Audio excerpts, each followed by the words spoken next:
a great bill. And I've had the privilege of being a part of this campaign from the beginning, in the drafting of the bill and in the planning of the campaign. And I've got to tell you that never before has the pro-life movement in Victoria been so united in making a difference. All over Victoria, from Gippsland in the east, Geelong, Ballarat in the west, up towards Wodonga in the north, and all over Melbourne. Pro-lifers like you and me have united to make a difference. And Heidi here is from our Gippsland way. Heidi, would you like to tell us a bit of what pro-lifers in your area have done to support this campaign? I would love to. Well, I come from 3 hours away in the rural city of Sale, and I just am very privileged to be a part of a rapidly growing movement in Gippsland that is supporting the infant viability bill, and really signed so many petitions. We had thousands of people across Gippsland handwriting their signatures and their details to support this petition. So there is a local group in Gippsland that formed a couple of years ago, and it has been really gaining momentum. It's called Action for Life, and there's some of those great women are here today, and I know there's a strong contingent here from Gippsland today, but this message of supporting life and supporting mothers is really resonating in the community, and one of our main goals was to raise awareness, public awareness about the current laws. And you know, Vince, something that we found was that a lot of everyday people didn't even realise that our current laws allowed babies to be aborted up until the moment of birth, and that even partial birth abortion was legal, and that babies who were born alive after failed abortions were left to die. And most people, doesn't matter if they came from a faith background or not, everyday people, mothers, were so horrified at our law that this happened right under their noses 8 years ago, and it's been legal for 8 whole years. So we've had some articles in the local newspaper, and we're just very excited to see that this movement is really growing in Gippsland among all people. Fantastic work, Heidi, and well done to the Action for Life group out Gippsland Way. And Action for Life are just one example of what a local community can do to promote life in their local area. Now, Heidi, I think we've got a special visitor with us today. Yes, we're very honoured to have Trent Horn, all the way from Arizona, USA. He's an apologist for Catholic Answers, which is an organisation that produces radio shows. Trent has written books. He participates in talks and debates. He's the author of the book Persuasive Pro-Life, How to Talk About Our Culture's Toughest Issue. And there are a heap of copies of that book down the back there for purchase. He is a dynamic speaker on the issues of life, ethics, faith and philosophy, and he has addressed hundreds of audiences and has written dozens of booklets and articles. So we'd like to welcome you, Trent. Thank you for being here. Thank you for having me. It's great to be here in Australia, where I'm from back home. It's 100 degrees right now, and people will tell me, well, Trent, remember, it's Celsius here, so you're saying that it's boiling back home. That's right, it is. But why am I really here? The American author Mark Twain once said that a lie can get halfway around the world before the truth has time to put its shoes on. So I've decided to go halfway around the world so the truth can finally get a head start. And I am fully in support of this bill and wish we could have something like this in the United States, but unfortunately, with our Supreme Court cases, it wouldn't even make it to the ballot, probably. In fact, I was talking to a young woman in Colorado, and she didn't believe me when I said in our country, abortion is legal up until 9 months, the moment of birth, for any reason. She said, I don't believe you. So I decided to show her proof. I got out my smartphone and went to the website of an abortion provider with his rates for first, second, and third trimester, very exorbitant rates, I might add. So, not necessarily the most altruistic things, and we all know that, to know that this is really happening. But we have something on our side. We have the truth. We have the truth. Because you see, the only way people can fight the truth is to try to shut it up or shut it down. We can't let them do that.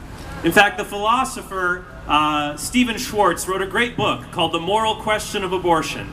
He said there's only 4 differences between all of us here today and an unborn child, and none of them are morally relevant. There's an acronym to remember them. SLED, size. People say, how can you believe something's a person is just the size of a grain of rice? I'll say, well, how big do you have to be a person? L, level of development. Can't walk, talk, think, or feel like us. Not a human. Really? Walking, talking, so you don't believe our paraplegic, our disabled brothers and sisters are persons?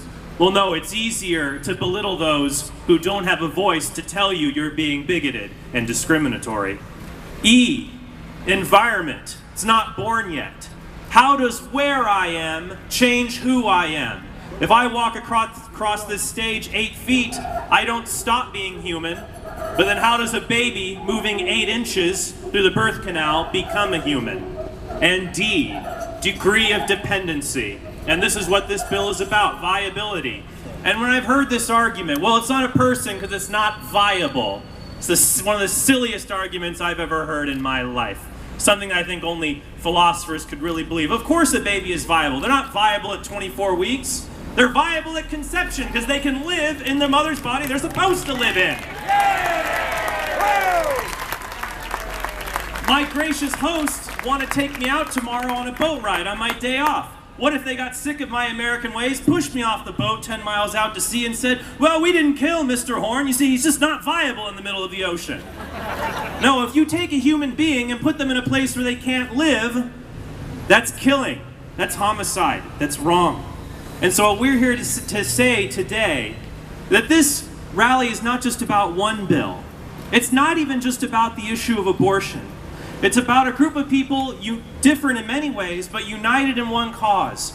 To say that human beings matter not because of what we can do, not because of our functional abilities, but because we are human and we belong to the human family. In fact, when I make my case for life, you know what the other side invariably says to me? Fine, you're right, it is a baby. I just don't care. And so what I would say to that is, well, you've revealed your position. And your position is that might makes right. But our position is that right makes might. And true power doesn't come from being able to exploit the weakless, the weak, the defenseless, and to get rid of them because they're an impediment to our lives. True power comes from recognizing that all human beings from conception to natural death have an equal right to life, a right to life, a right to love, and a right to a lifetime. And I am so proud that you are all here to stand up for that. So thank you all very much. It certainly will put some pressure on the lower house if we can change it in the upper house. It certainly will put some pressure on the government of the day as well. So why do you think it's important that we revisit this and have this debate? I think this debate is a timely, it's time to revisit this debate. Across the world, we are seeing laws rolling abortion to 20 or 24 weeks. I've chosen 4 weeks because here in Victoria, that is the age of viability that most hospitals will practice. Some hospitals will practice it as low as 22, but most will be 24. And Bernie's encouraging everybody here to show up on Wednesday. Do you expect there will be public interest in how the debate pans out? Look, I think there will be quite a lot of public interest in this debate. We certainly have had a wide variety of supporters out there, not just from the traditional pro-life crowd, but we've also had people saying, well, look, I am pro-choice, but when it comes to viable babies, that's beyond community expression. So if the bill doesn't get up, what other options are there available to you? If this bill doesn't get up, we're going to regroup, reorganise, and we'll come out with another campaign. Thank you. Now our next speaker this afternoon is a man who really needs no introduction. He's a man who has been a pro-life warrior for many, many years.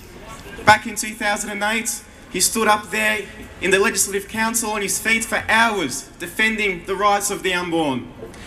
Member of the Liberal Party and member of our state parliament, representing the people of Melbourne's West, please put your hands together for Mr. Bernie Finn.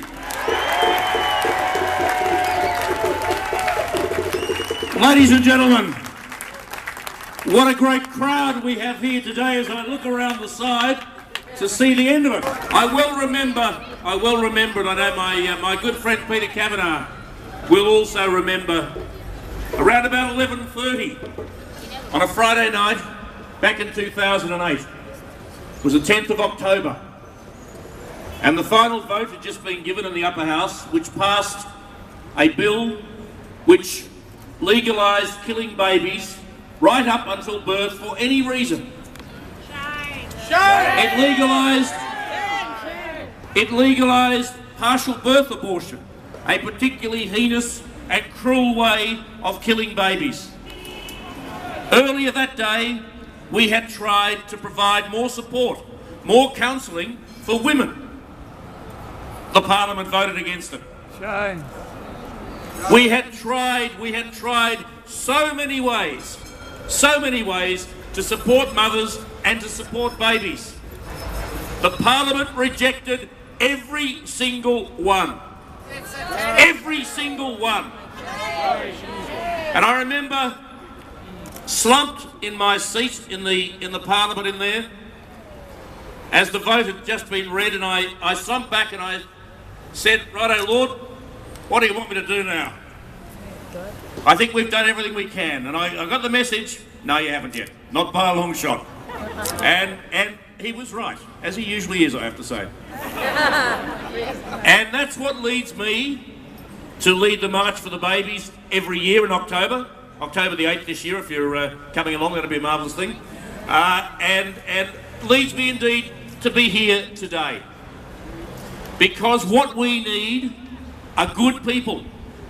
We need good people to act, not just to sit back and say, "Tut tut, abortion is a dreadful thing," not just to say, "Tut tut, we shouldn't be doing that." We need you to act. We need to hear your voice. We need to see you in the streets. We need to see you approaching your members of Parliament with that message. Could you please introduce yourself to the viewers and what you're doing here today? Okay, thank you, Addy. Good afternoon, everyone. My name is Carmel and I'm from Ballarat, and I'm here today to show my support for the infant viability. But more than that, I'm showing my support for babies in the womb and for mothers and for life in general. I believe that life begins at conception and ends at natural death, and I will not support any moves to kill babies, and that's what's happening. Babies are being murdered in the womb and people don't know about it. The thing is that people are very ignorant about it, and when you tell them about it, they're horrified. That's why I'm here today. What other way do you think this message can be passed across to the government, apart from passing the bill? It's up to the people of Victoria and the people of Australia to pass this message to the government by using their vote correctly. I work hard every day of my life. I work till I ache in my bones. At the end of the day, I take all my heart and money and all my own. I get down on my knees and pray till I cry, tears in my eyes go down. Lord, somebody.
So welcome back to the program. If you're just joining us, this is our community live showing here in Melbourne Australia. And I'm at the Parliament House today, where a peaceful rally has been held, and the members of the Parliament and the community at large came out to say they want to support the infant viability bill. And a lot of people have made their comments, and they've made their concern known to the community. And the election of this bill, the vote, is coming forth here in the Parliament in the next few days. This is where we shall be ending this segment. My name is Adeni Yekine. From me to you, I say, don't blink your eyes and stay out of trouble.